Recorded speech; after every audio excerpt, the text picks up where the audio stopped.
मंत्री जी के द्वारा विभाग की ओर से विभागीय डायरी, कैलेंडर इनका विमोचन किया जाएगा।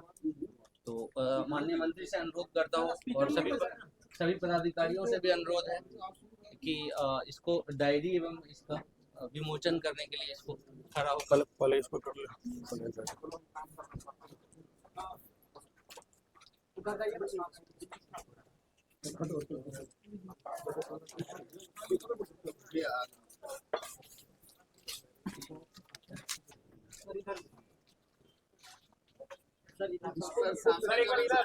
सबको खोलो, खोल इसको खोलो।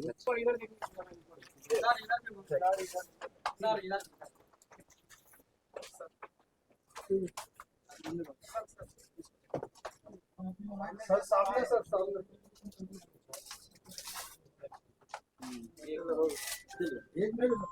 और दो और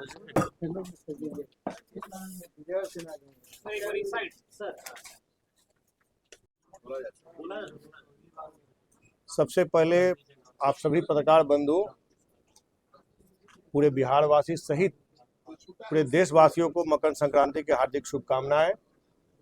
भगवान सूर्य का ये पर्व से शुरुआत होता है और मकर संक्रांति का तिल का जो ये पर्व है बहुत ही मान्यता के साथ और बहुत ही अच्छे ढंग से सब लोग मनाते हैं।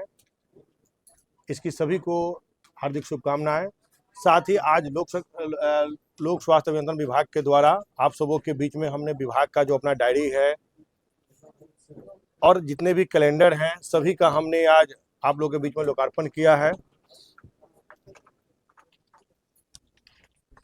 आज का उद्देश्य यही था कि विभाग के द्वारा लोक स्वास्थ्य अभियंत्रण विभाग का जो भी डायरी और कैलेंडर है उसका लोकार्पण किया जाए और आप तमाम सब आए हुए पत्रकार बंधुओं को भी इसकी एक कॉपी दी गई है।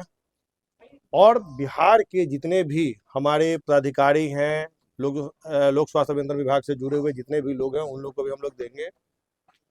और बिहार सरकार के जितने भी माननीय मंत्री हैं, विधायक हैं और जो भी सरकारी सेवा में जुड़े हुए हैं सभी को हम लोग देते हैं, क्योंकि नए साल में लेने और देने की परंपरा है, उसको हम लोग निर्वाह करते हैं। और आप तमाम आए हुए सभी पत्रकार बंधुओं को पुनः मकर संक्रांति की हार्दिक शुभकामनाएं और बधाई देता हूँ। मंत्री जी, नीतीश कुमार की 16 तारीख से निकल रही यात्रा पर आपके विभाग से भी ये कैसे देखते हैं? आप देख रहे होंगे आज से कुछ दिनों पहले यूनिसेफ और हमारे विभाग के द्वारा एक कार्यशाला रखा गया था। उस कार्यशाला के दौरान ही हमने विभाग के सभी पदाधिकारियों को पहले ही मैसेज दे दिया था कि माननीय मुख्यमंत्री जी का जो यात्रा हो रहा है उस यात्रा के पहले आप लोग अपने अपने जिला में जाकर यह सुनिश्चित करें कि कोई भी काम हमारे विभाग के द्वारा कहीं भी अधूरा नहीं रह जाए। पूरे यात्रा के दौरान में विभाग के द्वारा कहीं कोई कमी न हो, इसको लेकर आप सभी गांव-गांव तक पहुंचे, चाहे मुख्य अभियंता हो, कार्यपालक अभियंता हो, अधीक्षण अभियंता हो या हमारे एसडीओ जेई जो भी हो, उन लोगों को ये सुनिश्चित करना है कि मुख्यमंत्री जी के कार्यक्रम में कहीं भी एक भी शिकायत नहीं आनी चाहिए। और हमने कहा है कि जिस भी पदाधिकारी के क्षेत्र से अगर कोई भी कंप्लेन आता है वैसे पदाधिकारियों के खिलाफ विभागीय कार्रवाई की जाएगी। अभी तक कितने संवेदकों पर कार्रवाई हुई आपके पास? देखिए, जितने भी संवेदक चाहे अपना काम नहीं कर रहे हैं, सही ढंग से नहीं कर रहे हैं या जिनके क्रियाकलाप में कमी पाई जा रही है, उन सारे संवेदक पे कार्रवाई की जा रही है। सर, आपने मेरे इंटरव्यू में कहा था कि कांग्रेस के विधायक हमारे टच में हैं। अब देखने को मिल रहा है कि दही चूड़ा का कार्यक्रम था और 6 विधायक गायब थे। तो क्या 19 + 6 25 होने वाला है? हमने ये नहीं कहा था कि 19 + 6 होने वाला, हमने ये कहा था कि एनडीए में आने वाले हैं, एनडीए के संपर्क में हैं जी। और हम जो कहे थे उसका आज परिणाम ये देख रहे होंगे कि कांग्रेस के दही चूड़ा के भोज में उनके विधायक नहीं पहुंचे और बहुत जल्द जो हमने कहा है आप सबों के बीच में वो सत्यता के रूप में आएगा और कांग्रेस के सभी विधायक एनडीए में शामिल होंगे।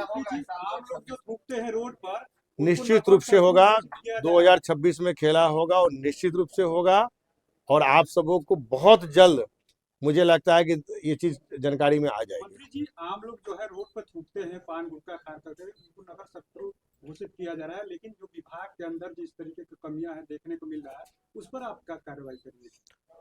देखिए, स्वच्छता अभियान हमारे माननीय मुख्यमंत्री जी का शुरू दिन से ही रहा है और कहीं न कहीं इस पे हमेशा उनका ध्यान रहा है। कभी भी कोई भी बैठक होता है, उस पे वो 2 चीज़ों पे बहुत ध्यान देते हैं, एक अनुशासन पर, एक स्वच्छता पे। तो मुझे लगता है कि इस प्रकार की चाहे किसी भी विभाग में हो, अगर कोई कमी अगर कहीं पाई जाती है, तो उस पे ध्यान देने की ज़रूरत है और मुझे लगता है कि अगर ऐसा कहीं भी हो रहा है, तो हम लोग के संज्ञान में आता है, तो निश्चित रूप से हम लोग उस पे ध्यान देंगे। कल आपके यहाँ दही चूड़ा का कार्यक्रम है, कौन-कौन आ रहा है? हमारे कार्यकर्ताओं के लिए हमने कोई पॉलिटिकल वो कार्यक्रम नहीं किया है, हमने सिर्फ अपने कार्यकर्ताओं के लिए किया, हम पॉलिटिकल कोई कार्यक्रम नहीं कर रहे हैं। पटना के गर्ल्स हॉस्टल में पढ़ने वाली निजी छात्रा का रेप और हत्या के मामले आ रहे हैं, क्या देखिए, इस प्रकार का जघन्य हत्या करने वाले कोई भी हो, वो अपराधी की श्रेणी में आते हैं और मेरा मानना है कि वैसे अपराधी को किसी कीमत पे बख्शा नहीं जाना चाहिए और उन पे जितना ज़्यादा से ज़्यादा हो, कठोर कार्रवाई होने की ज़रूरत है, चाहे वो कोई भी हो, किसी भी धर्म से हो, किसी जात से हो, किसी दल से हो, किसी पार्टी से हो, किसी भी चीज़ से हो, वैसे अपराधी को छोड़ना समाज के लिए बहुत ही दुर्भाग्य की बात है। इसीलिए जितने इस प्रकार के जो क्षीण मस्तिष्क के जो प्रवृत्ति के लोग हैं, उनको कठोर से कठोर कार्रवाई की जाए और उनको मतलब जितनी भी सज़ा दी जाए ना उसको कम कही जाएगी।